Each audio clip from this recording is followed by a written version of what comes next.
Thank you for joining us on Black Investments Matter. I'm Antoine Anderson, and welcome to the Great Canadian D-List.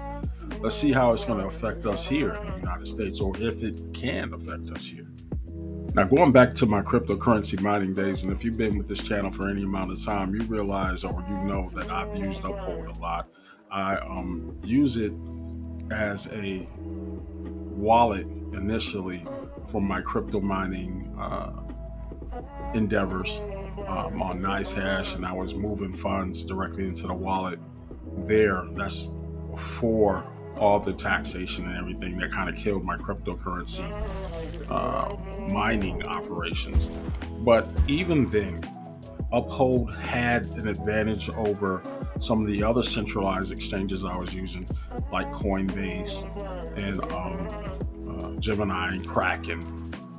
Those exchanges had a limited amount of cryptocurrency projects that it was promoting. I could always find those tokens to be readily exchanged on Uphold.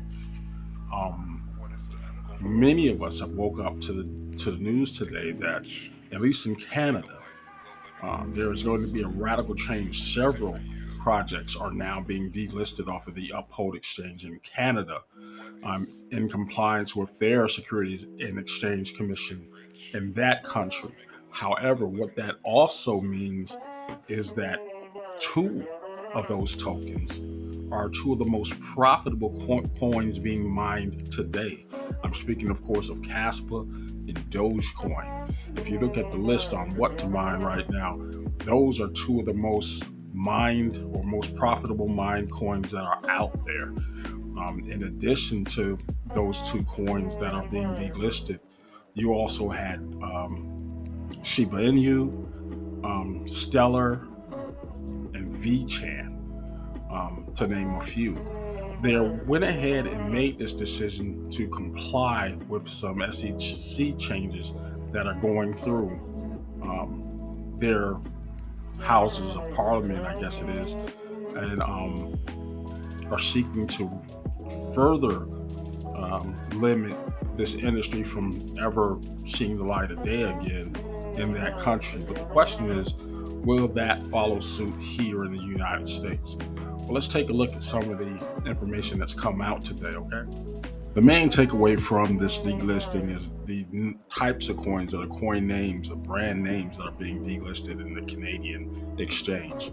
They've broken them down into two tiers that are going to be delisted. We've got a setup of all the tiers that they are showing here, minus some of the precious metals and the other stable coins that they also listed as tiers. But tiers 1 and 2 are pretty much fiat currencies. 3 and 4 are exchanges and cryptocurrency tokens. Now, of the tier 3 assets that are going to be delisted, some high profile names are there, particularly Stellar and Dogecoin and Casper. Those two, Casper and Dogecoin, are two of the most profitable mineable coins that are out there currently today. So that kind of set me back, or took me back a bit. What will that mean to the overall mining community when those two most profitable coins are now delisted from this exchange? What happens to the wallets that those uh, tokens are seeing the most activity from? There are still very popular miners, but they just won't be able to put it on the Uphold exchange in Canada. Where do those tokens go? Tier 4s are going to be completely eliminated from the Canadian Uphold exchange. Now, on that tier 4 list are some very popular names, one of which being PancakeSwap, and the other Chia. Chia is the main token for the evergreen miners, those hard drive miners that a lot of people have gone gaga over because you're able to make passive income through evergreen miners. Where do those earnings go? You're going to have to put them into a crypto exchange, into a wallet. But if you're limiting the sources of where you can store your tokens, at least on the Uphold exchange. Where are you going to put them? How are you going to move them freely? It's a very interesting question. Again, this is only affecting the Canadian holders. This is a big question that they're going to have to answer.